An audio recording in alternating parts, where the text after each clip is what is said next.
Suara hati. Renungan kita hari ini, topik, jangan berpikir negatif, buatlah perubahan.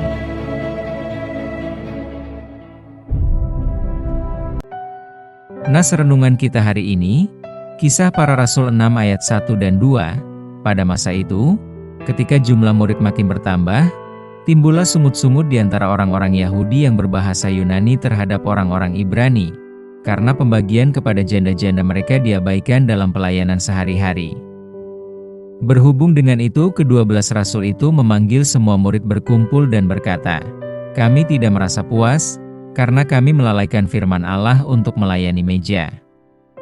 Saudaraku, ada sebuah pelajaran menarik dari salah satu peristiwa yang terjadi di gereja mula-mula, yaitu adanya kritik yang muncul dari dalam komunitas orang percaya itu sendiri. Mengapa bisa terjadi sungut-sungut? Inilah titik sungut-sungut itu, yaitu ada para janda dari kelompok tertentu, diabaikan dalam pembagian makanan sehari-hari. Ya, kita katakanlah pembaguap sembako misalnya. Ternyata dalam hal pembagian yang tidak merata ini, rupanya menjadi persoalan bukan kecil. Sebab menyangkut keadilan, kepedulian, dan kesaksian gereja. Yang menarik adalah, bahwa para rasul tidak bersikap defensif, atau berlindung di balik ketidaknyamanan adanya suara yang tidak mengenakan, tetapi dewasa ini justru kita lihat lebih mengabaikan suara tersebut. Sebaliknya, para rasul justru mendengar, mengevaluasi, dan meresponi, untuk mencari solusi yang bijaksana. Respon positif para rasul saat itu adalah meminta jemaat untuk menetapkan orang-orang yang terkenal baik, penuh dengan roh dan hikmat, untuk menangani kebutuhan mengapa bisa terjadi ketimpangan pelayanan. Akhirnya dari kritik itu, dibentuklah para pelayan meja yang akhirnya menjalankan peran dalam menjawab kebutuhan nyata di dalam gereja. Saudaraku, banyak para hamba Tuhan belakangan ini justru membuka peluang atau tidak peka terhadap kebutuhan jemaatnya. Padahal justru kritik itu dapat dijadikan sebuah pintu untuk jawaban mengapa bisa terjadi ketimpangan dalam jemaat. Sayangnya, di saat para hamba Tuhan diperhadapkan dengan masalah, justru kebanyakan mereka cenderung ada dalam barisan pengkritik atau justru menjadi orang yang apatis terhadap kebutuhan jemaatnya. Yang paling parah adalah, justru mereka menganggap lebih utama di antara para jemaat, dan merasa kalau pelayanan kebutuhan jemaat, bukan tanggung jawab mereka. Ternyata dalam pelayanan jemaat mula-mula, para rasul tidak hanya membahas masalah di jemaat, tetapi juga bagaimana mengambil langkah nyata dengan membentuk pelayanan baru, hanya untuk menjawab kebutuhan jemaat. Para pelayan meja memilih, bukan karena kesempurnaan mereka, melainkan karena karakter yang penuh roh dan hikmat, serta kesediaan untuk melayani. Mereka tidak punya pikiran, siapa yang melayani terdahulu, maka para pelayan saat ini hanya tinggal menerima hasil. Tugas para pelayan terlihat sederhana, tetapi tugas pelayanan cukup menjawab kebutuhan jemaat, terlebih dalam menjaga kesatuan dan menguatkan kesaksian gereja. Saudaraku, ketika di gereja Anda berjumpa dengan sungut-sungut jemaat, di manakah posisi saudara? Apakah saudara di posisi sungut-sungut? Atau di posisi menghadapi dengan cuek sungut-sungut jemaat? Patut kita belajar dari jemaat mula-mula, bahwa hal kecil yang dilakukan dengan hati yang benar, dapat membawa dampak besar, yang dapat memberi hati sukacita. Tuhan akan bersukacita melihat apa yang kita kerjakan sesuai perintah Tuhan.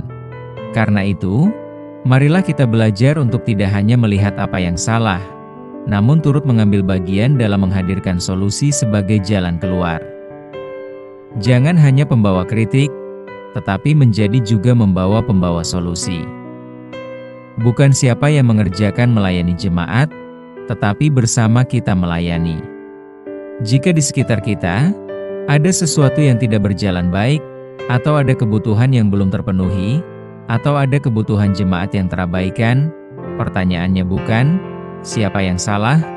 Bukan karena aku pemimpin jemaatnya, lalu hanya tinggal perintah? Melainkan kita harus berpikir, bagaimana Tuhan memanggil saya untuk menghadirkan jawaban, sungut-sungut dalam jemaat. Jangan hanya menjadi pengamat, jadilah menjadi jawaban. Amin. Topik doa kita hari ini, yaitu kepada gembala sidang dan para pelayan di gereja kita. Salam baik saudaraku, Tuhan Yesus memberkati kita.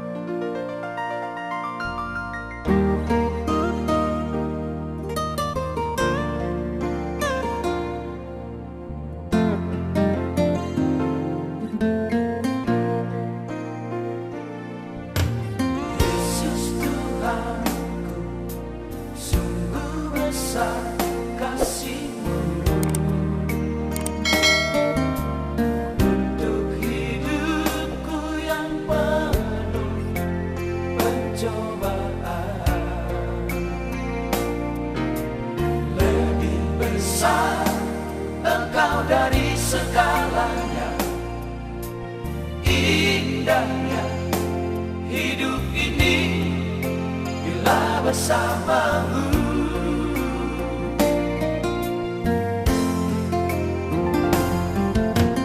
Aku merasa hidup ini tak tentram, resah hatiku berjalan tanpa Tuhan. Namun Engkau selalu menjagaku.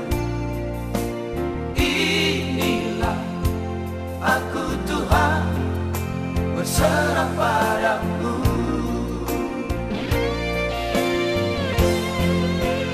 Arahkanlah jalan hidupku, oh Tuhanku. Penuhi aku dengan kuasa Roh Kudus.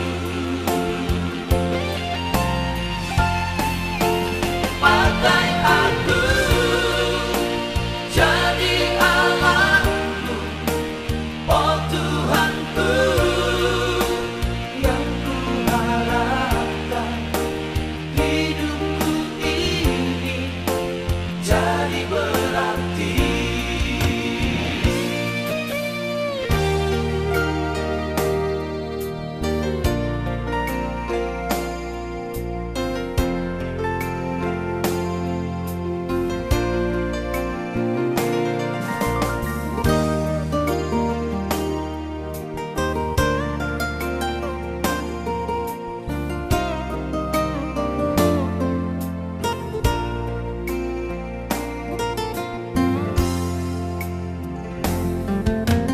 Aku merasa hidup ini tak tentram, resah hatiku berjalan tanpa